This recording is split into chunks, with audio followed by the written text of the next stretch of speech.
A very important word. That's all why you are doing your amazing work.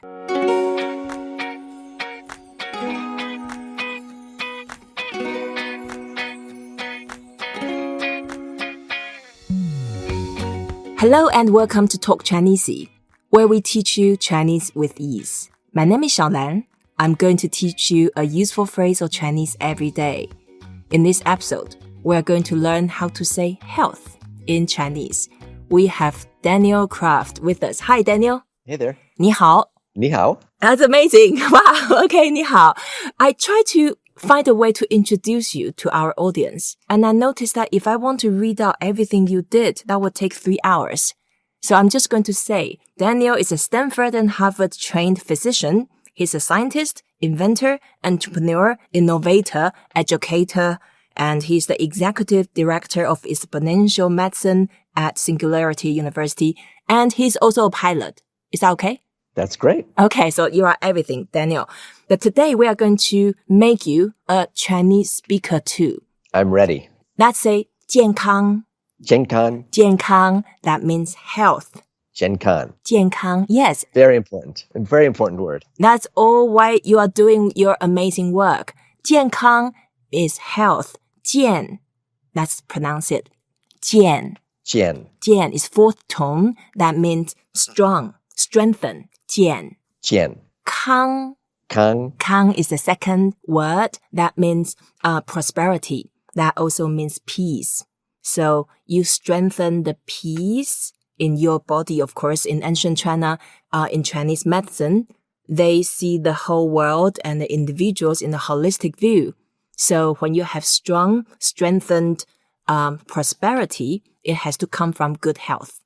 And what's interesting is we're in the Western medicine world, we're also very fragmented and we're not very holistic. And we're starting to see the bit of the blend of things like Chinese-based herbal medicine and acupuncture start to blend with some of the things we do in even American hospitals. Yes, I think it's starting like this. I remember a couple of years ago, my sister came to London and then she had tennis elbow. And I took her to the local hospital and they ended up performing something which is, for me, identical as acupuncture. I learned how to do acupuncture when I was much younger, so more or less know how to do it, putting needles in my different acupoints. Right. East meets West. Awesome. So 健康 is the health. And when we describe someone in good health, we say 好健康. jiàn kāng. 好健康. How? jiàn kāng. 好 is good because when we said, do you remember we said 你好 when we started? Yes. That's you good. You good means hello. So 好 is good. To describe good health, we say 好健康. 好健康. 好健康. And to say someone who is not healthy, we say 不健康. 不健康. 不健康. 不 is no. So 不健康. Is it all together or 不健康? Chinese is actually, because it's character-based, it's word by word, and every word occupies the same speed and same tempo. So when you count 1, 2, 3, 4, that's how they speak Chinese. Unlike French or English, you have to speak sometimes a longer sound, sometimes shorter, and sometimes you have different, it's like a melody. But in Chinese, boom, boom, boom, boom, boom. That's the way they speak. And as a result, this is why when you hear some native Chinese speakers like me, my English is like boom, boom, boom, boom, boom, which is not a good way of speaking English. That explains it. Great. Yeah. Right. 好健康. 好健康. That means someone is very healthy. 不健康. 不健康. 不健康 means someone is not in good health. So Daniel, your work is very important and really exciting. Can you share with us some new projects you are working on at the moment? So I'm a traditionally trained doctor. I specialize in both internal medicine, that's adults and pediatrics and kids, and then training in hematology, oncology, and bone marrow transplantation. Part of what I also do now is head up the medicine side of something called Singularity University. That's right. Based in the heart of Silicon Valley. Mm-hmm. And what I like to do is think about what is the future of health and medicine. How do we get people from Bu Jian to Hao Jian? That's amazing. Yes. And there's many new tools to do that. Yeah. So how do we use technologies, whether it's your smartphone or artificial intelligence or even things like drones or low-cost genomics, to help people understand their health, optimize their wellness and their prevention, but also do a smarter job of diagnostics, not just in the hospital, but maybe in your home or using your smartphone. Right. How do we build new, smarter therapies, whether those are drugs or apps or virtual reality? And how might we even reshape healthcare around the planet? How do we bring first world medicine to rural California or rural China? And so I also run a program called Exponential Medicine, where we bring people together from acupuncturists and yoga teachers to people doing gene therapy and robotic surgery, and ask, where is technology here and where is it going, and how do we use that to make healthcare better around the planet?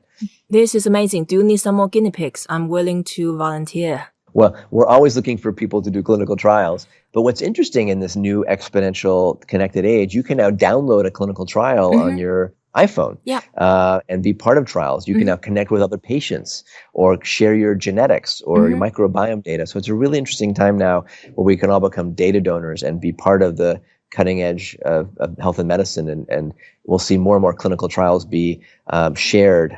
Just like when we share data when we drive with Google Maps or Waze, we'll all be sharing our health information. Where should we sign up? Exponentialmedicine.com. Okay. Exponentialmedicine.com is where we have a lot of information, talks, and where we bring people together for our big annual conference. And we've had many folks from China come and from all around the world. And what's often interesting is to bring those different perspectives. Someone who might know acupuncture or herbal medicine can inform people who are doing cardiology or oncology. And sometimes there's ancient lessons from Chinese medicine that have now turned into traditional drugs in the Western world. So. This is amazing. So earlier you talked about using the drones. Can you use a drone to fly the liver over? Actually, one of our early Singularity University companies is called Matternet. They started only 5 years ago. And in 2011, no one had the idea that you could use a drone to deliver a pizza or a medical device or an organ. And they've now have established this way to deliver products, including medical, around the world. And there are some very specific project teams working on using drones to deliver organs. Let's say it's a very crowded city in Beijing or Sao Paulo or New York City. The ambulance can't get through the traffic.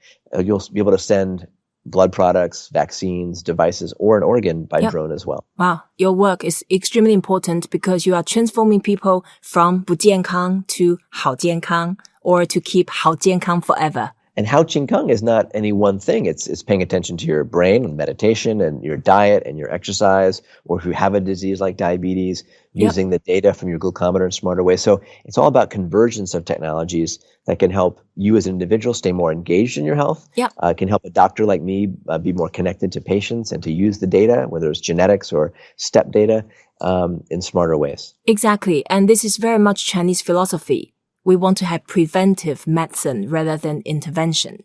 Yeah, I like to say today we live in the world of sick care. We can move to the world of real integrative healthcare where you are more proactive and preventative, and you can spend more time on not getting disease and optimizing your health. And many, whether it's my parents get up 3 days a week and do Tai Chi, and it keeps them active and moving, and all these things can come into all of our health, whether you call it Tai Chi or you call it yoga or you call it meditation or mindfulness. All these things are very important for 好健康 好健康. 好健康 Yes. Okay, this is amazing. Thank you so much, Daniel. And thank you for listening to Talk Chineasy, where we teach you one useful phrase of Chinese every day. We hope you enjoy this episode. This episode is so important because we talk about good health. And please don't forget to rate us, review us, and share what you have learned. Until then, 再见 Daniel. 再见. 再见